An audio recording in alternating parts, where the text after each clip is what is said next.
الحمدللہ رب العالمین والصلاة والسلام علی سید المرسلین اما بعد۔ ہم نے اب تک سیرت النبی صلی اللہ علیہ وسلم کی خصوصیات، اہمیت، ضرورت وغیرہ کو پڑھا۔ آج انشاءاللہ نبی صلی اللہ علیہ وسلم کی ولادت سے پہلے جو دو عظیم واقعات پیش آئے ان کا تذکرہ کریں گے۔ یہ جو عظیم دو واقعات پیش آئے وہ حقیقت میں ولادت کی طرف قدرت کا ایک اشارہ تھا، یعنی قدرت نے دو عظیم نشانیاں بتا دی، دکھا دی، اس بات کا ثبوت دیا کہ ان دو نشانیوں کے بعد یقیناً ایک بڑا کارنامہ ہونے والا ہے، اور وہ نبی معظم صلی اللہ علیہ وسلم کی ولادت ہے۔ وہ دو عظیم واقعات کیا تھے؟ سب سے پہلا زمزم کے کنویں کا دریافت ہونا۔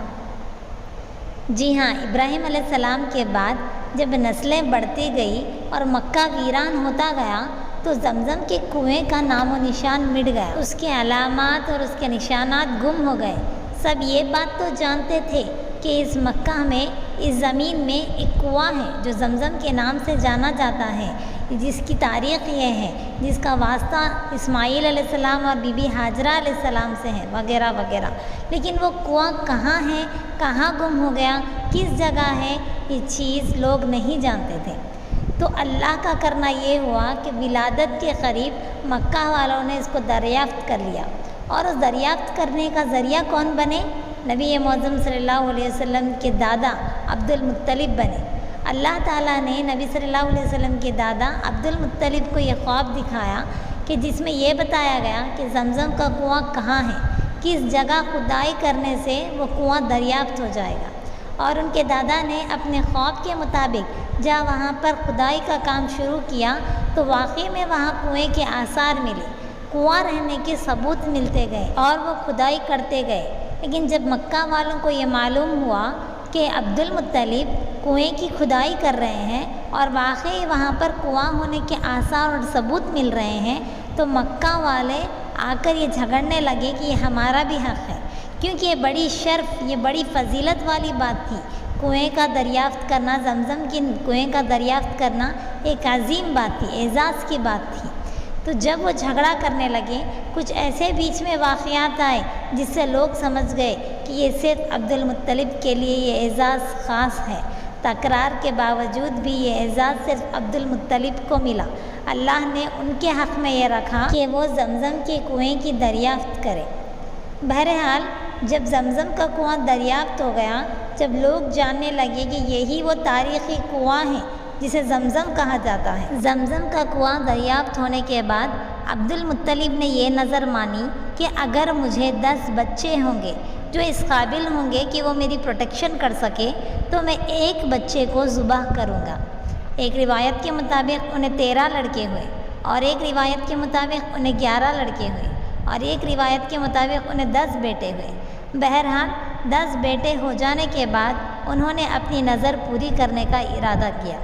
جب انہوں نے قرعہ ڈالا تو اس میں عبداللہ بیٹے کا نام نکلا۔ یہ وہی بیٹا ہے جو محمد الرسول اللہ صلی اللہ علیہ وسلم کے والد محترم ہیں۔ وہ عبداللہ کو ذبح کرنے کے لیے تیار ہو گئے، چھری لی۔ جب ذبح کرنے کے لیے تیار ہو گئے تو ان کے خاندان والوں نے ان کو روکا اور کہنے لگے کہ یہ لڑکا بڑا ذہین ہے، بڑا خوبصورت ہے، اتنے پیارے لڑکے کو تم ذبح مت کرو۔ جب انہوں نے لوگوں سے مشورہ کیا کہ پھر میں میری نظر پوری کیسے کروں، تو لوگوں نے اس کا جواب یہ دیا کہ تم ایک کاہنہ عورت کے پاس جاؤ اور اس سے مشورہ کرو۔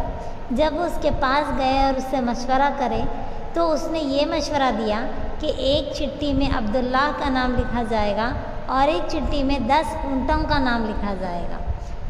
اگر وہ چٹھی اٹھی جس میں عبداللہ کا نام ہے تو پھر اس قرعہ میں 10 اونٹ کے جگہ 20 اونٹ لکھے جائیں گے۔ تو اس طرح جب چٹھی اٹھائی گئی، قرعہ اندازی کی گئی تو عبداللہ کا نام نکلا۔ 10 اونٹوں کے جگہ 20 اونٹیں بڑھا دیے گئے، اور پھر دوبارہ قرعہ کیا گیا، پھر عبداللہ کا نام نکلا۔ اس طرح 10 اونٹ بڑھاتے گئے، حتیٰ کہ جب 100 اونٹ کر دیے گئے تو اس مرتبہ قرعہ میں اونٹ کی چٹھی نکلی۔ اور عبداللہ کو ذبح کرنے کے بجائے 100 اونٹوں کو ذبح کرنے کا ارادہ کر دیا گیا، اور پھر عبد المطلب نے اس کاہنہ کے مشورے کے مطابق 100 اونٹوں کو قربان کیا اور عبداللہ کی جان بچا لی۔ 2 اہم واقعات جو نبوت سے پہلے پیش آئے، ان میں سے ایک اہم واقعہ یہی زمزم کی کھدائی کا تھا۔ ایک اور اہم واقعہ جو نبی صلی اللہ علیہ وسلم کی پیدائش سے پہلے پیش آیا، انشاءاللہ اس کا تذکرہ اگلی ویڈیو میں کریں گے۔ یہ تو ایک تاریخی واقعہ تھا جو نبی صلی اللہ علیہ وسلم کی پیدائش سے پہلے ایک چیز جو پینڈنگ تھی، زمزم کا کنواں جو کھو گیا تھا، اس کو دریافت کرنا، اس کو اللہ رب العزت نے پورا کر دیا، یعنی اس کنویں کو اللہ نے دریافت کروا دیا۔ لیکن اس واقعے سے ہمیں کیا درس ملتا ہے، ہمیں کیا نصیحت ملتی ہے؟ سب سے پہلے تو ہمیں اللہ کا شکر و احسان جتانا چاہیے، شکر کرنا چاہیے کہ اللہ نے اس تاریخی زمزم کے کنویں کو ہمارے لیے دریافت کیا، جو ہمارے لیے اب تک جتنے حجاج کرام نے حج کیا، عمرہ کیا، جتنے بھی لوگ زائرین گئے ہیں اور تا قیامت تک کرنے والے لوگوں کے لیے زمزم کو اللہ نے محفوظ کیا۔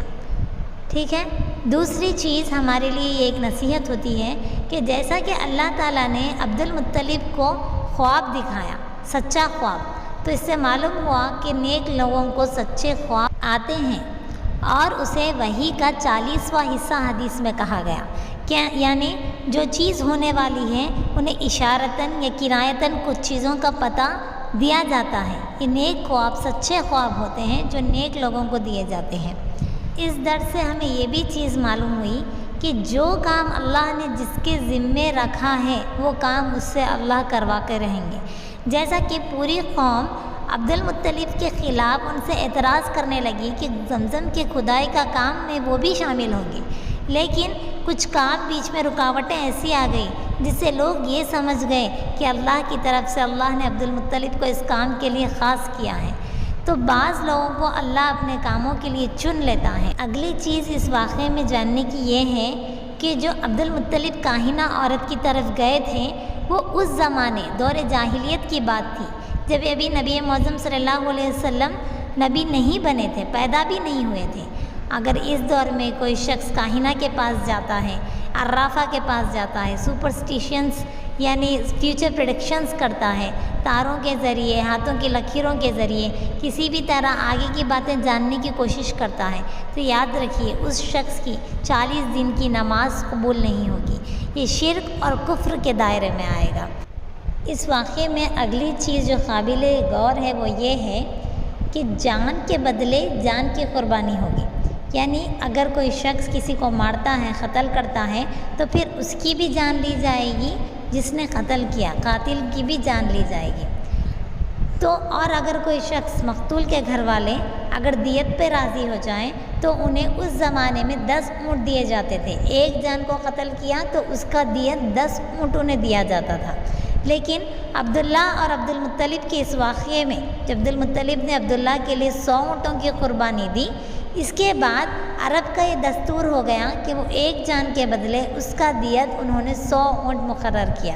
اور اسلام آنے کے بعد بھی، یعنی نبی صلی اللہ علیہ وسلم کی شریعت آنے کے بعد بھی اللہ نے اس قانون کو قائم رکھا کہ جان کے بدلے جان لی جائے گی، لیکن اگر مقتول کے گھر والے دیت پہ راضی ہو جائیں تو ان کا دیت 100 اونٹ ہوگا۔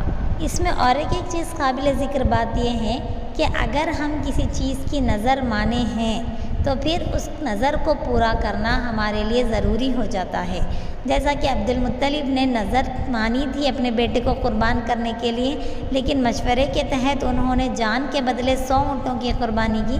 بہرحال لیکن انہوں نے کسی نہ کسی طریقے سے اپنی نظر کو پورا کیا۔ اسی طرح ہم بھی کسی چیز کی اگر نظر مانیں تو اس نظر کو پورا کرنا ہمارے لیے ضروری ہو جاتا ہے، اور اگر نظر پوری نہ کرنے پر کفارہ شریعت نے مقرر کیا ہے۔